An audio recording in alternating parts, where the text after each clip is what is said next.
વેપારીનું અપહરણ કરનારા પર તવાઈ 5ની ધરપકડ. ગુજરાતમાં ગુનાખોરીનું પ્રમાણ સતત વધતું જાય છે. પોલીસના જાણે ડર જ ન રહ્યો હોય તેમ ગુનેગારો બેફામ બની રહ્યા છે. મોરબીમાં એક ચોંકાવનારી ઘટના સામે આવી, જેમાં કેટલાક શખ્સો એક દુકાનમાં ઘૂસીને વેપારીનું અપહરણ કરતા જોવા મળે છે. જોકે ઘટના સામે આવ્યા બાદ પોલીસ દોડતી થઈ અને અપિયત વેપારીને છોડાવી લીધો. સાથે જ 5 આરોપીની પણ ધરપકડ કરી લીધી છે. સીસીટીવીમાં જોઈ શકાય છે કે મોરબીમાં એક વેપારી દુકાનમાં સૂતો હતો ત્યારે કેટલાક શખ્સો આવે છે, વેપારી સાથે થોડી વાત કરે છે, ત્યારબાદ તેને સોફા પરથી ઢસડી દુકાનની બહાર લઈ જાય છે. દુકાનમાં હાજર લોકો આરોપીઓને રોકવાનો પ્રયાસ કરે છે, પરંતુ આરોપીઓ વેપારીનું અપહરણ કરી જતા રહે છે. પ્રાપ્ત વિગતો પ્રમાણે મોરબીમાં અમરતસિંહ સોઢા નામનો વેપારી દુકાનમાં સૂઈ ગયો. આ દરમિયાન 2 કારમાં આવેલા કેટલાક શખ્સોએ વેપારીને માર માર્યો. ત્યારબાદ ત્યાંથી તેને ઉઠાવી કારમાં બેસાડીને અપહરણ કરી લઈ ગયા.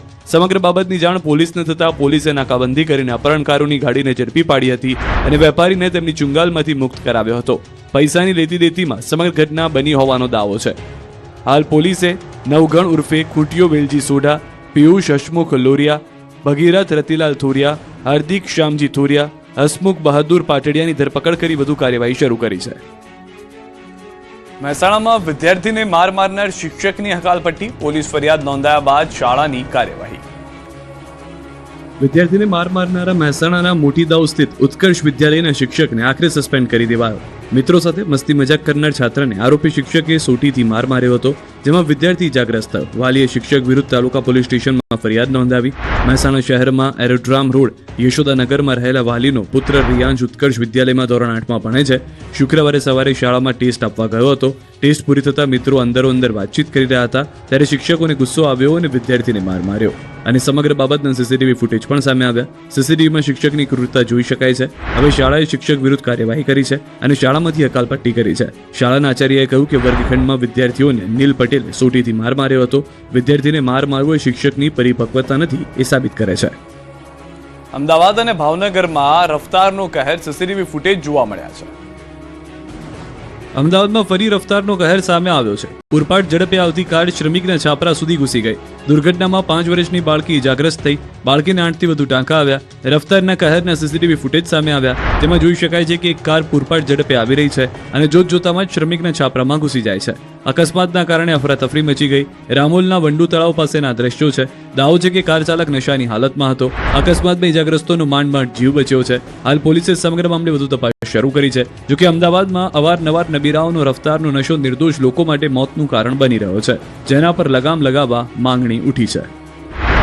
ભાવનગરના ફુલસર વિસ્તારમાં અકસ્માત, 2 બાઇક વચ્ચે ગમકવાર અકસ્માત સર્જાયો. ફુલસર મસ્તરામ બાપા મંદિરથી સિદ્ધસર તરફ જતા રોડ પર પૂરપાટ આવતા એક બાઇક ચાલકે રસ્તો ક્રોસ કરી રહેલા બીજા બાઇક સવારને ટક્કર મારી. 2 દિવસ પહેલા સર્જાયેલા અકસ્માતના સીસીટીવી ફૂટેજ સામે આવ્યા. સીસીટીવીમાં જોઈ શકાય છે કે એક બાઇક ચાલક રસ્તો ક્રોસ કરી રહ્યો છે ત્યારે અચાનક પૂરપાટ ઝડપે અન્ય બાઇક ચાલક આવે છે. બંને બાઇક વચ્ચે જોરદાર ટક્કર સર્જાય છે. દુર્ઘટનામાં એક યુવક ગંભીર રીતે ઇજાગ્રસ્ત થયો હતો.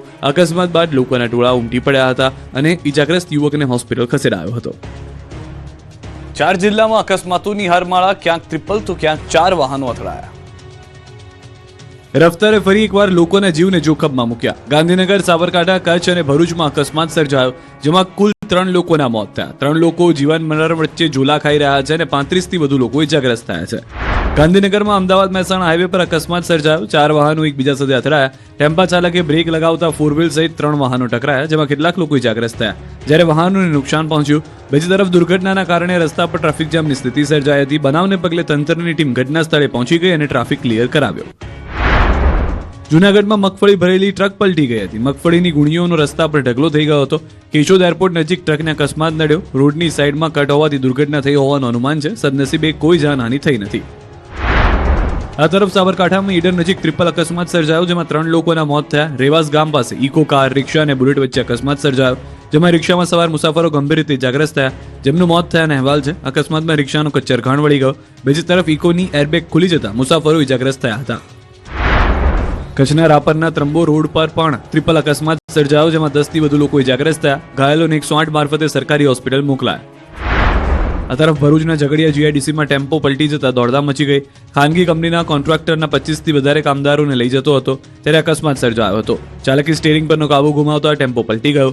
અકસ્માતમાં 3 કામદારો ગંભીર રીતે ઇજાગ્રસ્ત થયા અને અન્ય કામદારોના મોત થયા. કામદારોને સારવાર અર્થે અંકલેશ્વરની ખાનગી હોસ્પિટલ ખસેડાયા હતા. વડોદરામાં તસ્કરોનો તરખાટ, વિદ્યાના ધામમાં ત્રાટક્યા તસ્કરો. વડોદરામાં તસ્કરોએ ફરી એકવાર પોલીસને ખુલ્લો પડકાર ફેંક્યો. તસ્કરોએ વિદ્યાના ધામને પણ નથી છોડ્યું. આ વખતે તસ્કરોએ સાદલી ગામમાં મનન વિદ્યાલયને નિશાન બનાવ્યું. ચોરી કરવા આવેલ 3 તસ્કરો સીસીટીવીમાં કેદ થઈ ગયા. સીસીટીવીથી બચવા આરોપીઓએ ધાબળાનો ઉપયોગ કર્યો. દ્રશ્યોમાં જોઈ શકાય છે કે એક બાદ એક તસ્કરો સ્કૂલની ઓફિસમાં પ્રવેશે છે અને ડ્રોવર ખોલે છે. જ્યાંથી જે મળે છે તેનાથી તે ઉઠાવી જાય છે. આરોપ છે કે ગાડી ભાડું, બચત, ગૌશાળાની બચત, canteen fee, annual function, children bank તેમજ શિક્ષણ ફી મળી કુલ 4,37,000થી વધુ રોકડા રૂપિયા તસ્કરો લઈ ફરાર થઈ ગયા. આ ઉપરાંત વિદ્યાર્થીઓને આપવાના કેટલાક યુનિફોર્મ પણ સાથે લઈ ગયા. શાલ અને ધાબળા ઓઢીને 3 તસ્કરો ચોરી કરતા નજરે પડી રહ્યા છે.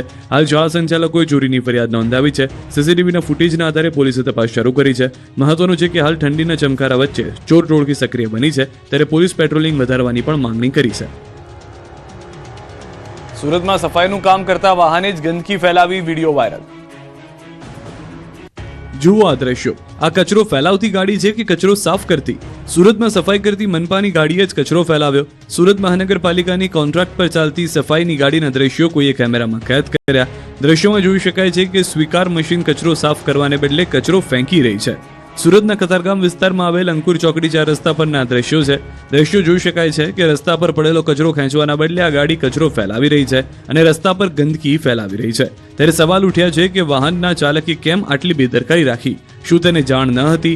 અને હતી તો વાહન કેમ ન થંભાવી દીધું? સુરત મહાનગરપાલિકાએ 21 કરોડમાં આવા 16 મશીનોની ખરીદી કરી છે અને કરોડો રૂપિયાનું ભાડું ચૂકવ્યું છે. ત્યારે શહેરમાં ગંદકી ફેલાવનારા કોન્ટ્રાક્ટર અને કર્મચારીઓ પર પગલાં લઈ દાખલો બેસાડાય તેવી માંગણી ઉઠી છે. ગીર સોમનાથમાં ફરી જંગલના રાજા, રહેણાંક વિસ્તારમાં ઘૂસ્યા, લોકોમાં ફફડાટ.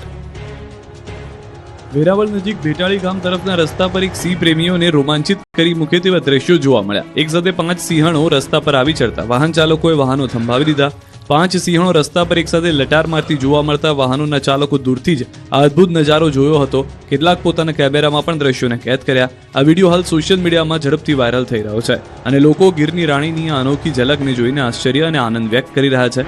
મહત્વનું છે કે થોડા દિવસ પહેલા જૂનાગઢમાં એક સાથે 8 સિંહોનું ટોળું જોવા મળ્યું હતું. રહેણાંક વિસ્તારમાં સિંહોનું ટોળું ધસી આવતા લોકોમાં ફફડાટ ફેલાયો હતો.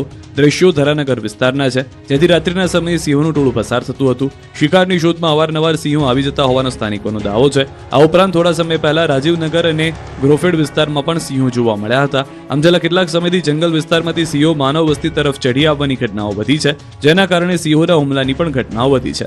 તાજેતરમાં જૂનાગઢ અને ગીર સોમનાથમાં સિંહના હુમલાની ઘટનાઓ પણ સામે આવી છે, જેને લઈને લોકોમાં ભયનો માહોલ પણ છે. સમાજની નવી પહેલ, હવે મામેરામાં 35 તોલા નહીં 4 તોલા જ સોનું ચઢાવાશે. સોનાના ભાવ આસમાને પહોંચતા ભરવાડ સમાજે સમાજ હિત માટે નિર્ણય લીધો છે, જેમાં નક્કી કરવામાં આવશે કે હવે લગ્ન પ્રસંગે 10 થી 35 તોલા સોનું નહીં, પરંતુ પ્રસંગ સાચવવા 4 તોલા જેટલું જ સોનું ચઢાવાશે. ઠાકર મંદિરના મહંતોની આગેવાનીમાં એક બેઠક મળશે, જેમાં સમાજના અગ્રણીઓ હાજર રહેશે. આ બેઠકમાં સોના સાથે અન્ય કુરિવાજો મુદ્દે પણ નિર્ણય લેવામાં આવશે. ભરવાડ સમાજમાં પ્રસંગોમાં જાહેરમાં મામેરા પ્રથાનો રિવાજ છે, જે બંધ કરી દેવાશે, જેની સામે કવરમાં આર્થિક મદદ કરવી, સાથે દીકરીના પૈસા લેવા નહીં, દીકરાઓ સાથે સાથે હવે દીકરીઓને પણ પૂરતું શિક્ષણ આપવું, સમૂહ લગ્નમાં ભાગ લેવો જેવા કે અલગ અલગ મુદ્દે ચર્ચા કરાશે અને ભરવાડ સમાજનું બંધારણ ઘડવામાં આવશે. વર્ષ 2025 પૂર્ણ થવાને આરે છે અને આવામાં સૌના મનમાં એક જ સવાલ છે કે આવનાર નવા વર્ષ 2026માં સોનું શું કરશે? ગત વર્ષે સોનાના ભાવમાં થયેલા વધારાએ લોકોની આશાઓને વધારી છે. 2025માં ઇન્ટરનેશનલ માર્કેટમાં અને ભારતમાં દર અઠવાડિયે રેકોર્ડ બ્રેક આંકડાઓ જોવા મળી રહ્યા છે. લોકો આશ્ચર્યચકિત થઈ ગયા છે કે આ એ જ સોનું છે જે વર્ષોથી સ્થિર રહ્યું હતું. હવે એક નવી ચમક આવી તો લોકો વિચારી રહ્યા છે કે શું 2026માં આ ગતિ વધશે કે પછી સોનું સ્થિર થઈ જશે? સ્પષ્ટ ચિત્ર સમજવા માટે આપણે થોડું પાછળ જોવાની જરૂર છે, કારણ કે ભૂતકાળની ઉથલપાથલે આગામી વર્ષની દિશા નક્કી કરી છે.